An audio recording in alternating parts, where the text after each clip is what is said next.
आज का जो हमारा टॉपिक है वो है हमारा प्रवाल भित्तियों से संबंधित सिद्धांत। अभी तक हमने प्रवाल किसे कहते हैं, वो क्या खाते हैं, मैंने जेक्सोफेंथिलाई आपको नाम बता ही दिया था। और ये अपने मुख के द्वारा जो कैल्शियम कार्बोनेट होता है उसको बाहर निकालते हैं और एक कॉलोनी का निर्माण करते हैं। जब ये मर जाते हैं तो इनके अस्थि पंजर एक ढेर के रूप में इकट्ठे हो जाते हैं। फिर जो मर जाता है, जो जीवित होते हैं, वो उनके ऊपर आकर दोबारा अपना काम करते हैं। और समुद्र के अंदर सूर्य जहाँ तक पहुँचता है, सूर्य का प्रकाश जहाँ तक पहुँचता है वहाँ तक ऑक्सीजन पाई जाती है, तो वहीं तक ये सर्वाइव करते हैं, क्योंकि ये भी प्रकाश संश्लेषण की प्रक्रिया में डायरेक्ट इनडायरेक्ट सम्मिलित होते हैं। तो मैंने प्रवाल किसे कहते हैं, प्रवाल कहाँ कहाँ पाए जाते हैं, प्रवालों के लिए कौन से कारक नुकसान करने के लिए उत्तरदायी कारक है, उनके बारे में हमने चर्चा की थी। उसके बाद प्रवाल की आकृतियाँ कितने प्रकार के होते हैं, मुख्य तो 3 ही बताए थे मैंने, तटीय प्रवाल भित्ति, अवरोधक प्रवाल भित्ति और वलयाकार, जिसे मैंने अटॉल के नाम से बताया था। उसके अलावा मैंने 3 और आपको छोटे छोटे प्रवाल के प्रकार बताए थे। इसके बाद हम बात कर रहे हैं प्रवाल भित्ति से संबंधित सिद्धांत। तो इन सिद्धांतों में देखिए बहुत सारे इंपॉर्टेंट है, लेकिन आपके सिलेबस के अकॉर्डिंग बात करें तो डार्विन का सिद्धांत है, डेविस का सिद्धांत है, मरे का सिद्धांत है। ये सिद्धांत हमें कुछ पढ़ने हैं। तो इसमें सबसे पहले हम जो बात करेंगे वो है हमारा पहला डार्विन का अवतलन का सिद्धांत। ठीक है, पहले सिद्धांत बहुत सारे पढ़ने हैं ऐसा नहीं है, लेकिन फर्स्ट जो थ्योरी है वो है हमारी डार्विन का अवतलन का सिद्धांत। देखिए अवतलन और कुछ शब्द ऐसे होते हैं जिस सिद्धांत को आप पढ़ते हैं तो सिद्धांत में ही काफ़ी सारी चीज़ें होती हैं जो मेंशन होती है, जो पूरे सिद्धांत का उत्तर दे देती हैं। अवतलन का मतलब होता है नीचे की तरफ जाना। एक प्रक्रिया आपने अगर सुना उन्मंजन और निमंजन। उन्मंजन का मतलब होता है किसी चीज़ का ऊपर उठना, निमंजन का मतलब होता है किसी चीज़ का नीचे जाना। ऐसे ही अवतलन का मतलब होता है नीचे की तरफ जाना। हमारी पृथ्वी पे बहुत सारे ऐसे जलवायु परिवर्तन हुए हैं और उन जलवायु परिवर्तनों के कारण ताप कटिबंधों में भी काफ़ी सारे परिवर्तन हुए हैं। तो जब धरातल पे जलवायु परिवर्तन हुए तो उसके कारण कभी बहुत ज़्यादा ठंड रही है, जैसे आपका प्लीस्टोसिन काल, कार्बोनिफेरस काल जिस समय कार्बन का निर्माण हुआ था, कोयले का निर्माण हुआ था, गर्मी का समय भी आया है, कई सारे काल आए हैं। तो उस दौरान क्या होता है, क्योंकि मैंने प्रवालों की संरचना आपको समुद्र में बताई है, उष्ण कटिबंधीय क्षेत्र में बताई है, 30 डिग्री उत्तर से 30 डिग्री दक्षिणी गोलार्ध के मध्य जो हमारा क्षेत्र है, ये इनके लिए प्रॉपर बहुत अच्छी कंडीशन वाला क्षेत्र है जहाँ ये डेवलप होते हैं। तो इन्होंने जो अपना सिद्धांत दिया था, इनका सिद्धांत कहलाता है अवतलन। मतलब जो समुद्र की सतह होगी, मान लीजिए ये कोई समुद्र है और जलवायु परिवर्तन होता है, जलवायु परिवर्तन, मान लीजिए पहले गर्मी होगी तो पानी क्या है, पूरा भरा हुआ है यहाँ तक। अब मान लीजिए जलवायु परिवर्तन में क्या हो जाए, ठंड हो जाए, बर्फ का क्षेत्र बढ़ जाए, बर्फ बढ़ जाएगी तो आपको पता है पानी लिक्विड होता है, और जब हम अपने रेफ्रिजरेटर में उसको डालते हैं फ्रीज़र वाले जोन में तो जम के छोटा, तो मान लीजिए इसकी इतनी सतह जम गई तो पानी कम दिखेगा, पानी उतना है लेकिन जमने के कारण कई बार क्या होता है अवतलन क्षेत्र का भी हो जाता है। कई कारण होता है कि मान लीजिए बर्फ है, ठंड के कारण भी हो जाता है, या क्षेत्र का नीचे की तरफ धसाव हो जाता है। तो कोई रीज़न ये नहीं है कि सिर्फ बर्फ के कारण ही होगा, ये धसाव के कारण भी प्रक्रिया हो सकती है। तो इस प्रक्रिया के दौरान उन्होंने कहा था कि मैंने आपको देखिए जब प्रकार बताए थे प्रवाल भित्तियों के, तो सबसे पहले इन्होंने कहा था कोई एक क्षेत्र है, कोई भी एक द्वीप है, उसके पास में नज़दीक में सबसे पहले जो प्रवाल डेवलप होगा वो होगा किनारे किनारे तटीय प्रवाल भित्ति। ये स्थल है और ये कैसा क्षेत्र है, जलीय क्षेत्र। ठीक है, तो इसके किनारे किनारे जो प्रवाल, मैंने आपको एक डायग्राम ऐसे बताया था, और इसके आसपास मैंने ये पहले बताई थी तटीय प्रवाल भित्ति। तो डार्विन का मानना था, इनका जो सिद्धांत आया था, एक आया था 1837 में, सबसे पहले इन्होंने अवतलन का सिद्धांत दिया था। संशोधन किया था इसमें इन्होंने 1942 में इन्होंने संशोधित किया था, जो थोड़ी बहुत कमियां रह गई थी उनको सुधारा था। तो इनका मानना था स्थल के पास जो पहली भित्ति का निर्माण होता है वो होती है तटीय प्रवाल भित्ति। जो कि क्या होता है, कौन बनाता है, मूंगा, जो मैंने आपको कोरल पॉलिप बताया था वो निर्माण करता है तट के किनारे। लेकिन उसी समय क्या होता है, लहरें चल रही होती हैं बहुत सारी, ज्वार भाटा भी आते हैं। ज्वार भाटा हमारा अगला टॉपिक हम पढ़ेंगे इसी सेक्शन में, सी सेक्शन में ही है। तो उसके बीच में क्या होता है, वो तोड़ फोड़ कर देता है, बीच बीच में से तोड़ देगा। तो बजाय यहाँ डेवलप होने के जो इसके प्रवाल के मूंगा है वो क्या हो जाता है, कई बार नष्ट भी हो जाता है, उनको हार्म हो जाती है। तो बजाय वो तट के किनारे डेवलप होने के, तट को छोड़ के थोड़ी सी डिस्टेंस पे, मतलब समुद्र की तरफ वो डेवलप होने लगते हैं, इधर की तरफ। तो तटीय प्रवाल भित्ति की बजाय उसमें अवरोध आ जाता है, तो बीच में लैगून, बोट चैनल की स्थिति बन जाती है। मैंने कहा था ना, अब यहाँ से टूट जाए, संपर्क स्थल से इसका बीच में से टूट गया, प्रवाल भित्ति इधर डेवलप हो रही है। तो यहाँ पानी, यहाँ का जो पानी है, इस जगह का पानी है, वो कहाँ बढ़ जाएगा इसमें, तो ये बोट चैनल बन जाएगा, या लैगून बन जाएगा, या जिसे लैगून कहते हैं। ये दो स्थितियाँ हो जाएंगी, क्योंकि समुद्र की लहरें हैं, ज्वार भाटा है, उसको क्या करेगी, बार बार उसके ऊपर गिरेगी तो उसको डैमेज करेगी, तोड़ेगी तो जगह। लेकिन अब वो प्रवाल यहाँ से उन्हें पता है बार बार बच नहीं रहे, तो वो कहाँ प्रोग्रेस करेंगे, इधर की तरफ ही तो प्रोग्रेस करेंगे, जहाँ ज्वार भाटे का प्रभाव कम हो, लहरों का प्रभाव कम हो।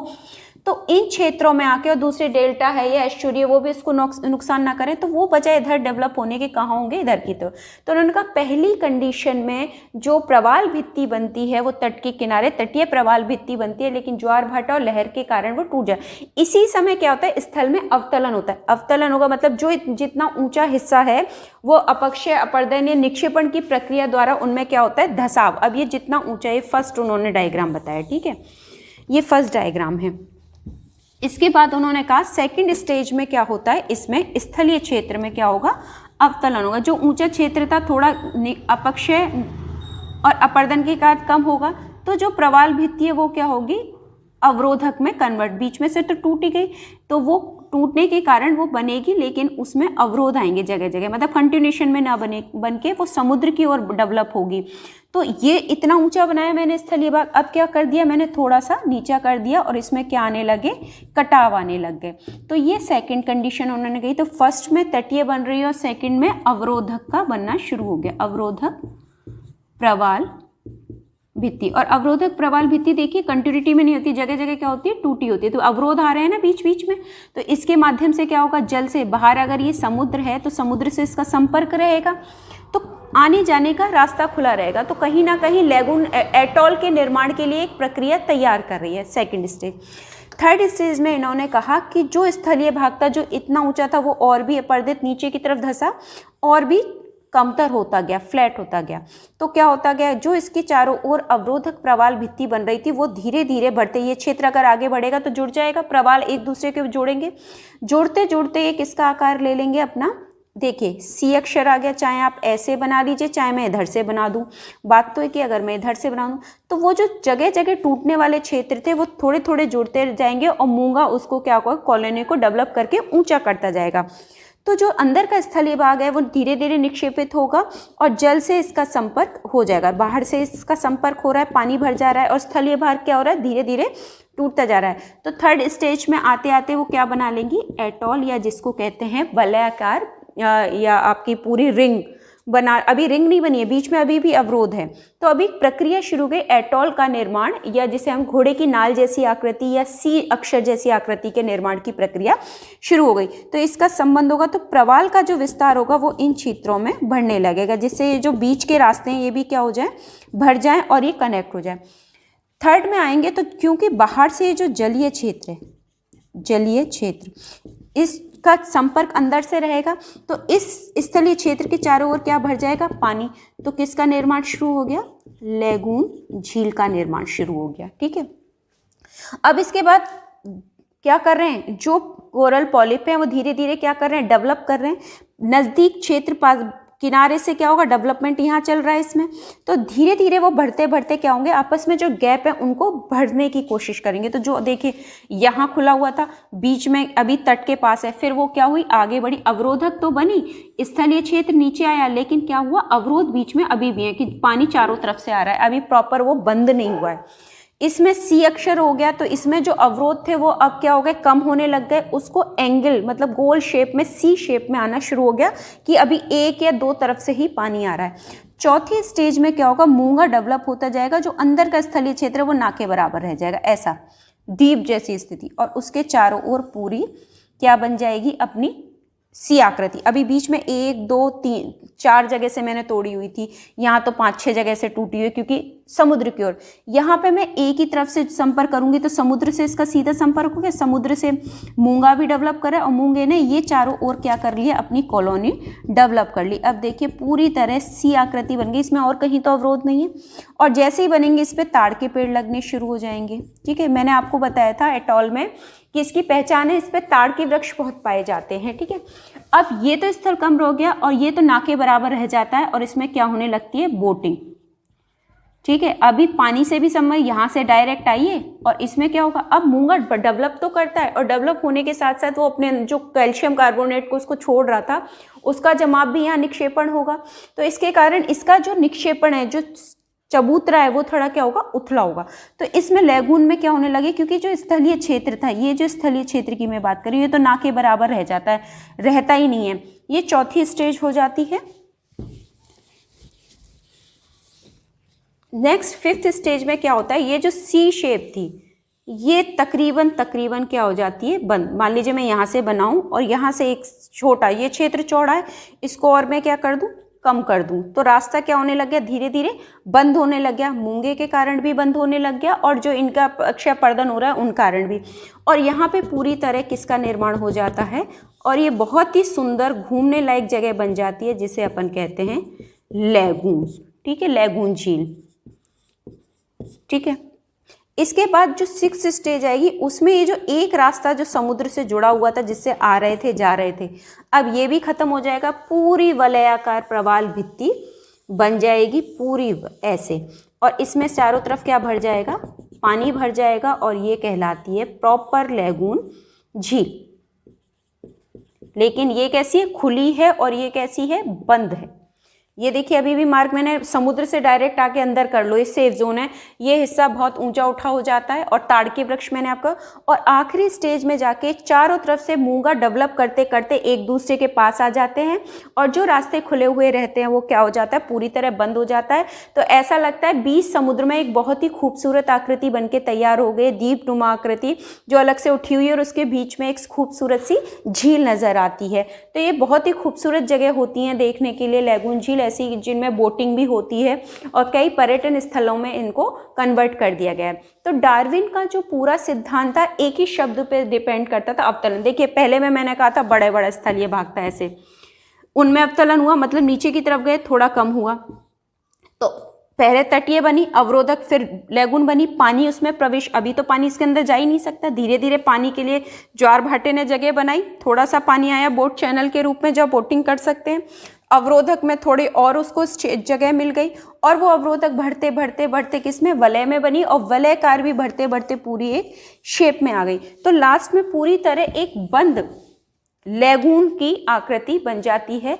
तो जो क्षेत्र है वो धीरे धीरे धंसता जाता है और लास्ट में विलुप्त हो जाता है और उसमें पूरे में क्या बन जाता, जल भर जाता है और उस जलीय क्षेत्र में क्या होती है, बोटिंग और पर्यटन का काम। मतलब स्थलीय क्षेत्र धीरे धीरे निक्षेपण अपक्षयापर्दन के कारण, वो निक्षेपण तो नीचे होगा सागर की तले में, लेकिन अपक्षयापर्दन के कारण टूट फूट होती रहती है, जिस वजह से वो स्थलीय क्षेत्र धीरे धीरे वहां से समाप्ति हो जाता है। तो ये है डार्विन का अवतलन का सिद्धांत। देखिए इसके उन्होंने पक्ष और विपक्ष में दोनों तरीके के विचार आए थे। पक्ष की बात करें तो कई सारे ऐसे तट देखे गए कि इन्होंने कहा था अवतलन हुआ तो अवतलन जहां हुआ है वहां पे टूट फूट के प्रमाण होंगे, क्योंकि जब अवतलन होगा कोई हिस्सा नीचे जाएगा तो उसके प्रमाण भी तो होने चाहिए। तो कई ऐसे तट देखे गए जहां ऐसे प्रमाण मिले जहां डार्विन ने कहा था कि उनका सिद्धांत सही सिद्ध होता है। तो ऐसे उदाहरण लेने के लिए उन्होंने ये निरीक्षण बताया था कि तट जहां अवतलन होगा कटे फटे होंगे, काफी लहरों के द्वारा अपर्दित होंगे, समुद्री लहरों का कार्य भी कम हो जाता है इन क्षेत्रों में। तो ऐसे तटीय जो टूटे फूटे बाग होते हैं इनको अवतलन भी कहते हैं। इसको आप अवतलन भी कह सकते हो या इसको हम निमंजन भी कह देते हैं। निमंजन मतलब नीचे की ओर जाना, बात मैंने एक ही बताई थी, अवतलन कह लो या निमंजन कह लो एक ही बात है, दोनों की बात हम एक ही तरीके से कर सकते हैं। अगर इसका उदाहरण दें तो क्वींसलैंड और इंडोनेशिया के निकट जो घाटियां हैं, क्वींसलैंड और इंडोनेशिया आपको पता ही है कि देखिए भारत बना हुआ है अपना, भारत के बाद ये वाला क्षेत्र ऐसे, तो यहाँ से जावा, सुमात्रा, पापुआ न्यू गिनी, ये सारा जो क्षेत्र है, बंदरसेरी, तो इस पूरे क्षेत्र को अपन इंडोनेशिया कहते हैं। तो इस वाले क्षेत्र में जो घाटियाँ बनी हुई हैं वो इसी का उदाहरण है कि इनके जो उन्होंने बात कही थी उसके पक्ष में ये प्रमाण मिला है कि हाँ वहाँ पे जलमग्न घाटियाँ मिली हैं, भृगु मिले हैं। तो भृगु कहाँ मिलते हैं? ये सब जहाँ अवतलन या निमज्जन हुआ हो वहाँ पे ही ऐसी आकृतियाँ देखने को मिलती हैं।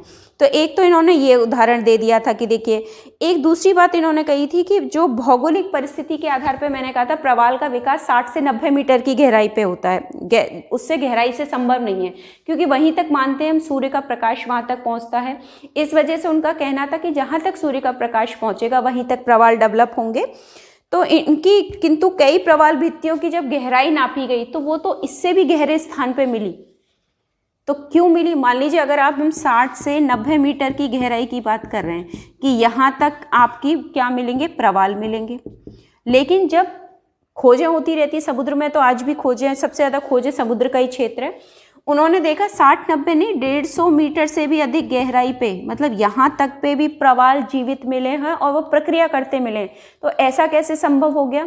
कि उनका मानना था कि जिस तल को आप आज 60-90 मीटर की बात कर रहे हो, पुराने समय में हो सकता है वो अवतलित हो गया होगा, पानी नीचे चला गया होगा, नीचे जाने के कारण मूंगे भी नीचे गए होंगे, तो उन्होंने विकास भी तो वहीं से शुरू किया होगा। जब तल का नीचे ही चला जाएगा तो वहीं से तो विकास करेगा। तो उन्होंने ये भी उनके पक्ष में प्रमाण मिल गया कि गहराई में मूंगे डेवलप कर रहे हैं। तो दूसरा प्रमाण उन्होंने ये दे दिया कि कई जगह ये ऐसी स्थितियाँ देखने को मिली हैं। तो ये क्या सिद्ध करता है कि पहले वो हिस्सा यहाँ होगा, अवतलित मतलब नीचे गया होगा, तो प्रवालों ने अपना विकास वहीं से शुरू किया होगा 150 से। दूसरी बात इन्होंने कही थी कि कई स्थानों पर, कई स्थान जैसे मैंने आपको क्वींसलैंड इंडोनेशिया के उदाहरण दिया था कि प्रवाल विधियों में बोरिंग होती है। बोरिंग तो आप जानते हैं, जैसे नल की बोरिंग कराते हैं, वही प्रक्रिया। बोरिंग की प्रक्रिया एक विधि होती है जिससे हम पता करते हैं कि किस चीज़ की कितनी गहराई है, उसमें कौन कौन से गुण पाए जाएंगे, या उसमें कौन कौन सी चीज़ें भविष्य में आ सकती हैं, या भूतकाल में क्या क्या उसमें प्रक्रियाएं होंगी। तो बेधन की प्रक्रिया या बोरिंग जिसे आप कहते हैं उसके माध्यम से।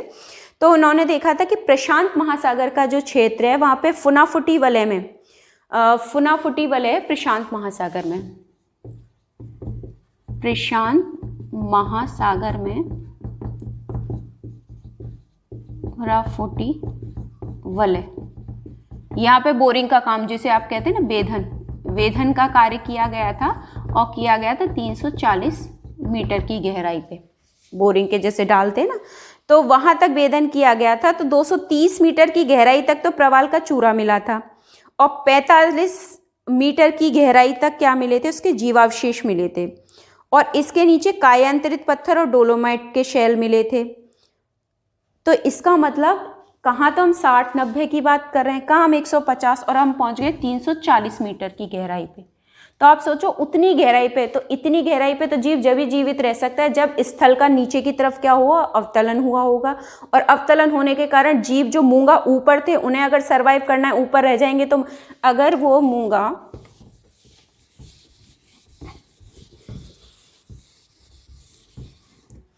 अगर मान लीजिए ये स्थल है और ये स्थल और ये जलीय क्षेत्र है, सागर, सागर तल, अगर ये स्थलीय क्षेत्र अवतलित हो जाए, इसका ये वाला हिस्सा नीचे चला जाए, तो पानी कहाँ तक आ जाएगा? यहाँ तक आ जाएगा।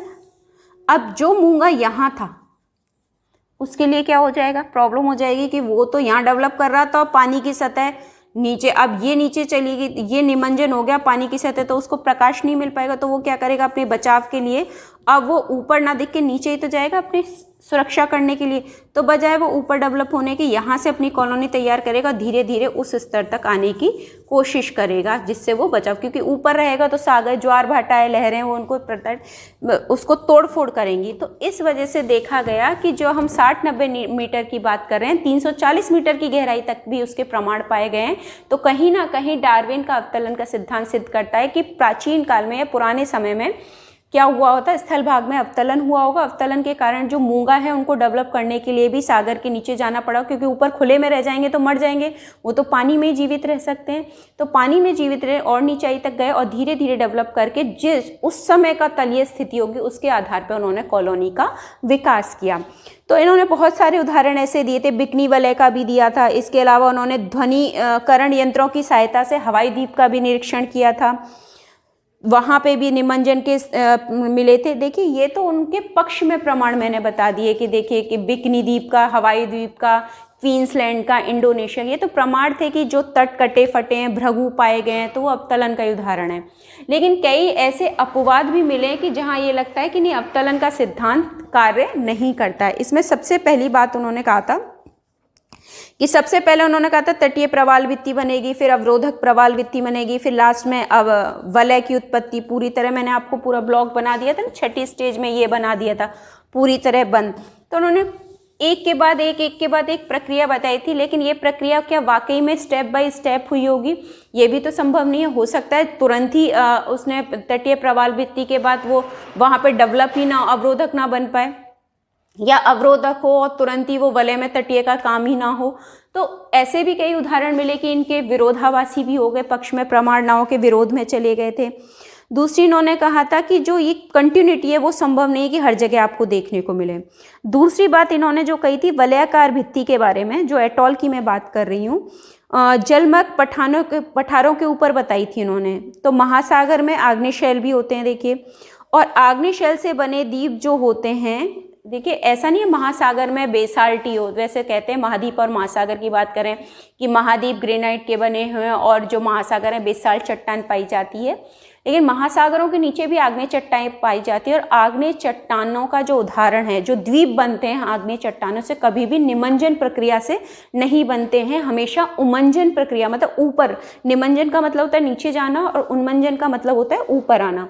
तो जितने भी आग्नेय से निर्मित द्वीप हैं वो निमंजन के उदाहरण नहीं हो सकते, वो किसके हैं, उमंजन, ऊपर उठने के उदाहरण है। तो जहाँ जहाँ ऐसे द्वीप इन्होंने बताया वहाँ पे प्रवाल भित्ति के बारे में बात की, तो ये विरोधाभासी बात हो गई कि जहाँ उन्मंजन हो रहा है और ये अवतलन की बात कर रहे हैं, तो दोनों कैसी हो गई, विपरीत बातें।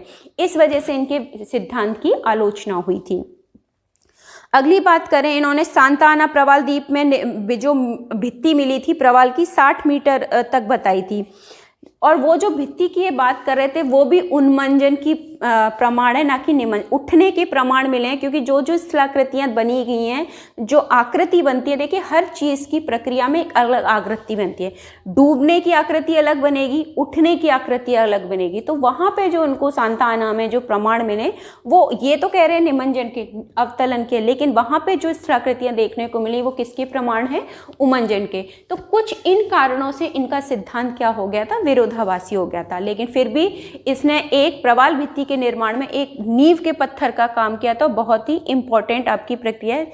काफ़ी एग्जाम्स में इसमें पूछा भी जाता है कि डार्विन का सिद्धांत का नाम क्या है, तो अवतलन का सिद्धांत है। सबसे पहले कब दिया था, मैंने आपको बता दिया, 1837 में स्टार्टिंग दिया था और संशोधन किया था कब, 1942 में। तो आपको ये ध्यान रखना है इसके बारे में, 1842 में इसका संशोधन किया था। तो ये हो गया हमारा डार्विन का सिद्धांत, ठीक है।